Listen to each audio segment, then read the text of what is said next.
श्री शिवाय नमस्तुभ्यम दोस्तों। आप सभी लोग जानते हैं कि 10 दिसंबर 2023 को है रविवार का प्रदोष व्रत, मतलब कि भगवान शिव जी का एक सबसे प्रिय दिन और एक सबसे बड़ा दिन। तो दोस्तों आज की इस वीडियो में हम आप लोगों को इस दिन किया जाने वाला एक ऐसा सबसे बड़ा और विशेष उपाय बताने जा रहे हैं, जिस उपाय को अगर आप लोग इस दिन करते हैं तो आपके घर में जो भी धन से जुड़ी हुई समस्याएँ होंगी, जो भी आपके घर में समस्याएँ धन से जुड़ी हुई चल रही होंगी, व्यापार से दुकानदारी से जुड़ी हुई चल रही होंगी, वो सारी दूर हो जाएंगी। ठीक है, और आपके घर में धन की आमदनी होने लग जाएगी। माता लक्ष्मी जी की कृपा जो है वो आपके घर में सदैव बनी रहेगी। तो इस उपाय को आपको पहले समझना होगा, उसके बाद ही यहाँ पर करना होगा।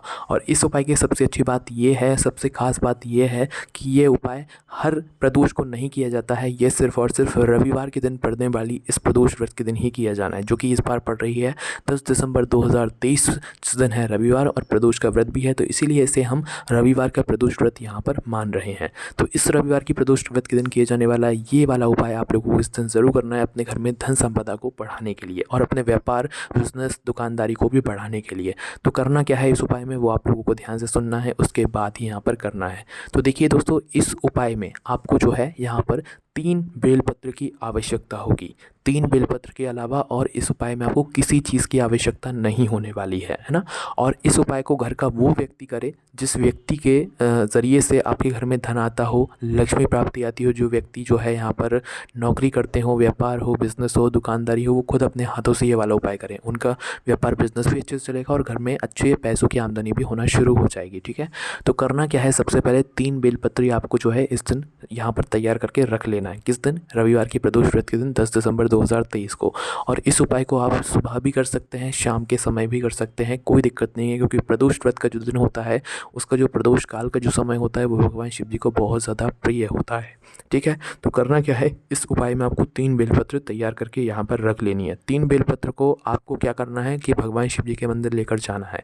3 बेलपत्र के अलावा जो भी आप पूजन सामग्री लेकर जाना चाहें भगवान शिव जी के मंदिर में, वो लेकर जा सकते हैं, जो आप अलग से करना चाहते हैं। 3 बेलपत्र उपाय की आप लोग अलग रखिएगा। 1 लोटा जल, 1 बेलपत्र जो आप लेकर जाना चाहें पूजन के लिए, वो लेकर जा सकते हैं। उसमें कोई भी दिक्कत यहाँ पर नहीं है। ठीक है, तो करना क्या है, आप लोगों को 3 बेलपत्र तैयार करके भगवान शिव जी के मंदिर पहुंच जाना है इस रविवार के प्रदोष व्रत के दिन। ठीक है, अब करना क्या है आप लोगों को, देखो 3 बेलपत्र हैं तो आपको लग रहा होगा कि 3 जगहों पर हम चढ़ा देंगे और हमारा उपाय हो जाएगा, पर ऐसी बात नहीं है। रविवार का प्रदोष ऐसे बार बार नहीं आता है, इसीलिए उपाय को ध्यान से समझना। ये थोड़ा सा आप लोगों को समझने वाला उपाय है, तभी आप लोग इस उपाय को कर सकते हो। ठीक है, तो 3 बेलपत्र यहाँ पर आप लोगों के पास हैं, तो सीधी सी ये बात है कि 3 जगह पर आपको इस बेलपत्र को चढ़ाना है ना। 3 जगह पर चढ़ाना है, जिसमें से सबसे पहली बेलपत्र आप लोग अपने निकाल लीजिए। और वो हम आपको पहला स्थान भी बताते हैं जहाँ पर आप लोगों को ये पहली वाली बेलपत्र चढ़ाना है। तो देखो, पहली बेलपत्र जो आप निकाल लेंगे और शिव जी की जब आपकी पूजन अर्चना हो जाए तो आप इस उपाय को कर सकते हैं। तो अपनी पहली बेलपत्र को निकाल लीजिएगा और पहली बेलपत्र को निकालने के बाद इस पहली बेलपत्र को आपको कहाँ पर चढ़ाना है, ये चढ़ाना है आपको भगवान शिव जी के शिवलिंग के ऊपर, जो माता अशोक सुंदरी जी का स्थान होता है, बिल्कुल जलाधारी के बीचों बीच में, वहाँ पर आपको चढ़ाना है। अब वहाँ पर कैसे चढ़ाना है, इतनी आसानी से नहीं चढ़ाना है। जब आप इस पहली वाली बेलपत्र को माता अशोक सुंदरी जी वाले स्थान पर चढ़ा रहे हो ना, तो इस बात का ध्यान रखना है कि इस बेलपत्र की जो डंडी का मुख होगा वो जलाधारी की तरफ होना चाहिए, जहाँ से जल बहता है और नीचे गिरता है जलाधारी से। ठीक है, तो जलाधारी की तरफ करके इस बेलपत्र की डंडी का मुख करके आपको रखना है और वहाँ पर समर्पित कर देना है, जलाधारी के बिल्कुल बीचों बीच में। पहली बेलपत्र मात्र आपको इस तरीके से यहाँ पर समर्पित करना है। अब आप अपनी दूसरी बेलपत्र को निकाल लीजिए। देखिए, दूसरी बेलपत्र को निकालते समय अब आपको यहाँ पर थोड़ा बहुत ज़्यादा समझने वाली बात है। क्यों समझने वाली बात है? क्योंकि ये चढ़ेगी इसी तरीके से। पहली बेलपत्र तो आपने माता अशोक सुंदरी वाले स्थान पर चढ़ा दी, पर दूसरी जो बेलपत्र है वो आप कहाँ पर चढ़ाएंगे, वो ध्यान से सुनो। देखो, शिवलिंग जहाँ पर रखी हुई होती है, शिवलिंग के ऊपर एक जलाधारी टंगी हुई होती है, जिस जलाधारी से बूंद बूंद करके जल टपकता है, जिसके अंदर शिव जी की 5 बेटियों का स्थान होता है। और वो 5 बेटियाँ कौन कौन सी होती हैं? वो 5 बेटियाँ होती हैं जया, विषहरा, शामली बारी, दौतरी और देव।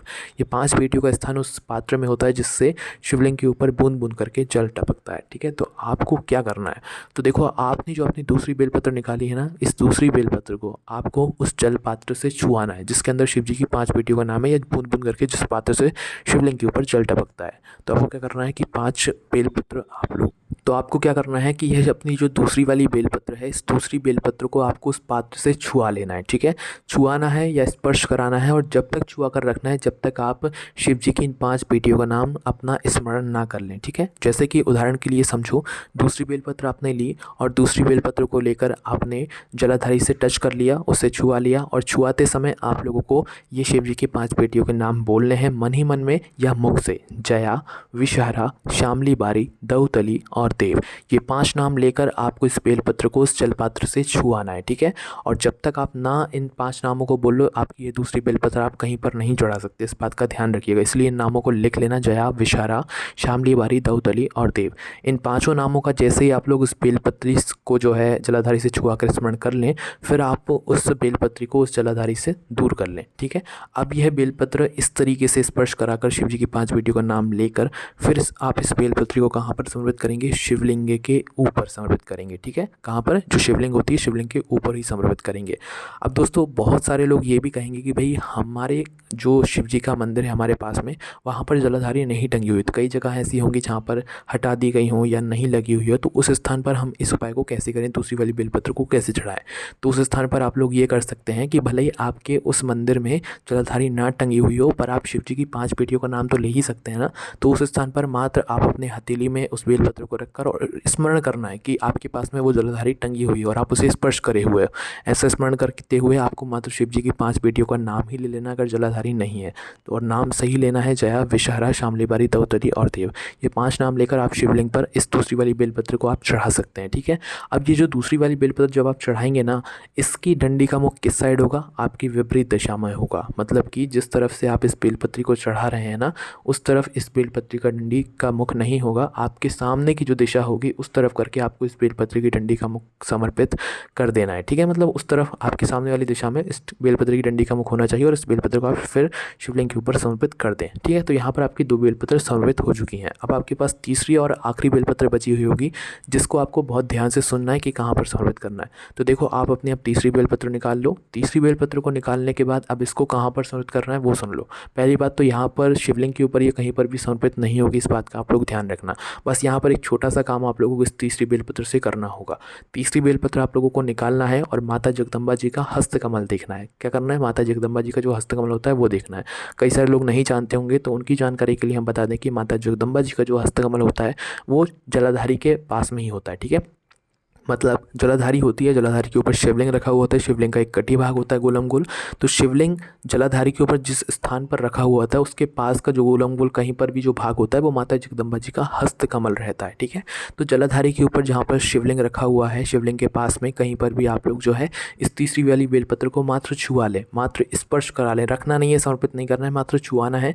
छुआने के बाद बस भगवान के दर्शन करके आपको सीधा पहुँचाना है किसी भी बेलपत्री के पेड़ के नीचे। वो बेलपत्री का पेड़ बड़ा होना चाहिए, उस पेड़ के नीचे पहुंचना है जो पास में आपको पड़े। उस बड़े वाले बेलपत्र के वृक्ष के नीचे देखिएगा कि कोई भी एक कंकड़ पड़ा हुआ, पत्थर पड़ा हो, उसे भगवान शिव जी का शिवलिंग आपको मान लेना। नहीं हो तो एक छोटी सी थोड़ी सी मिट्टी उठाकर वहीं पर एक शिवलिंग का आकार दे देना, और उसके बाद में इस बेलपत्री को आपको उस कंकड़ के ऊपर या उस पत्थर के ऊपर या उस मिट्टी के बनाए हुए इस छोटे से शिवलिंग के ऊपर आपको समर्पित कर देना है। अब यहाँ पर ध्यान में ये बात रखना है कि उसकी डंडी का मुख उस बेलपत्री के पेड़ की तरफ होना चाहिए जिस बेलपत्री के पेड़ के नीचे आप यह उपाय कर रहे हैं। तीसरी बेलपत्र को समर्पित करने के बाद भगवान से प्रार्थना कर लेना, आपके घर में जो भी व्यापार बिजनेस करता हो। तो बस दोस्तों, यहाँ पर ये वाला उपाय पूर्ण हो जाता है। अब आप इस उपाय को ज़रूर करके देखिएगा। हमने आपको इस उपाय को अच्छे से समझा दिया है। मौका आपके पास बहुत बड़ा है, सिर्फ रविवार की प्रदोष व्रत के दिन यह वाला उपाय किया जाता है। आपके घर में धन संपदा, व्यापार, बिजनेस को बढ़ाने के लिए यह उपाय है, और आपके घर में जो पैसा चला जाता है वो भी पैसा वापस आ जाता है।